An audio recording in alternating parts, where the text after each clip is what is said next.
నాకున్న అంటే ఎగ్జాంపుల్ మీరు ఇలా చెప్పొచ్చు అనుకోవచ్చు, తెలంగాణలో నాకు ఒక్క థియేటర్ కూడా లేదు ప్రస్తుతం. తెలంగాణలో నాకున్నది ఒకే ఒక థియేటరు, త్రిబుల్ ఏ, దానికి ఓనర్. కనుక నా దగ్గర ఒక్క థియేటర్ కూడా లీజులో లేదు.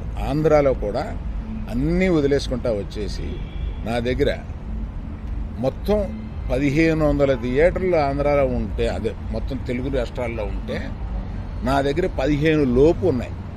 అన్నీ వదిలేసుకుంటారాగా అవి కూడా మా స్టాఫ్ తోటి లీజులు అయిపోయిన తర్వాత ఎప్పుడు లీజులు రెన్యూ చేయకండి వీటిని అని చెప్పాను.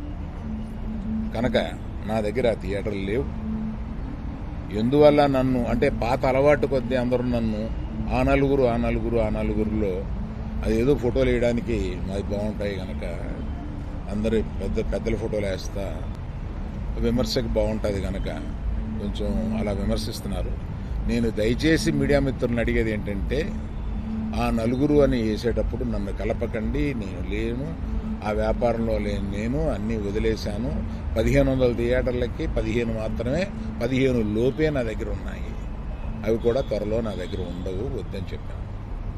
అది ప్రథమంగా మీకు అందరికీ చెప్పడం కోసం ఈ మీటింగ్ పెట్టాను. అది కాకుండా నా వృత్తి గత 50 ఏళ్లుగా సినిమాలు తీయడం. నేను ఆ వృత్తిని నమ్ముకుని ఉన్నాను. ఇది మధ్యలో ఉన్న చిన్న అవకాశం లాంటిది ఏదో వచ్చింది, ఇది నాకు సరిపోదు అని అనుకుని నేను బయటకు వచ్చేసాను. 1వ తారీఖు నుంచి మేము థియేటర్లు మూసేస్తాం అన్న దీని మీద ఆంధ్రప్రదేశ్ మన సినిమాటోగ్రఫీ మినిస్టర్ గారు రియాక్ట్ అయిన విధం చాలా సమంజసమైందని నేను ఫీల్ అవుతున్నాను. ఎందువల్లంటే నాకు కూడా మీరు ఆన్ రికార్డ్ చెప్తున్నాను, ఈ థియేటర్లకు సంబంధించిన ఏ మీటింగుల్లోనూ నేను వెళ్ళలేదు. నేను కావాలని వెళ్ళలేదు, నాకు ఇష్టం లేదు. ఈ థియేటర్కి సంబంధించి 3 మీటింగులు జరిగినాయి. 3 మీటింగులకి నేను వెళ్ళలేదు. వెళ్ళకపోగా మా గీతా ఫిల్మ్ డిస్ట్రిబ్యూటర్స్ని కానీ అదర్ అసోసియేటెడ్ ప్రొడ్యూసర్స్ కానీ ఎవరిని వెళ్ళొద్దు అని చెప్పాను. కారణం ఏంటంటే, థియేటర్స్ నిజంగానే స్టాండ్ అలోన్ థియేటర్స్కి చాలా కష్టాలు ఉన్నాయి. ఆ కష్టాలు ఉన్నప్పుడు అవి వచ్చి డిస్కస్ చేసుకుని ఇండస్ట్రీ పెద్దలతో, ఛాంబర్ అని ఒకటి ఉంది, గిల్డ్ అని ఉంది, వీటిని అప్రోచ్ అయ్యి అందులో డిస్కస్ చేసుకుని సమస్యలు సామరస్యంగా కుదరకపోతే అప్పుడు ప్రభుత్వానికి వెళ్ళి ప్రభుత్వం చెప్పుకున్నాం.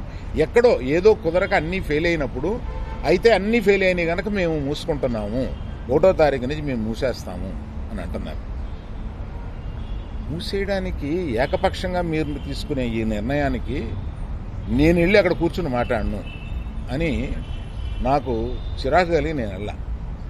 ఇది మీరు ఏమన్నా ఆ సమస్యని డిస్కస్ చేసిన తర్వాత ఒక సామరస్యమైన ఒక కంక్లూషన్ రాకపోతే చేయాల్సింది మేము మూసేస్తున్నాము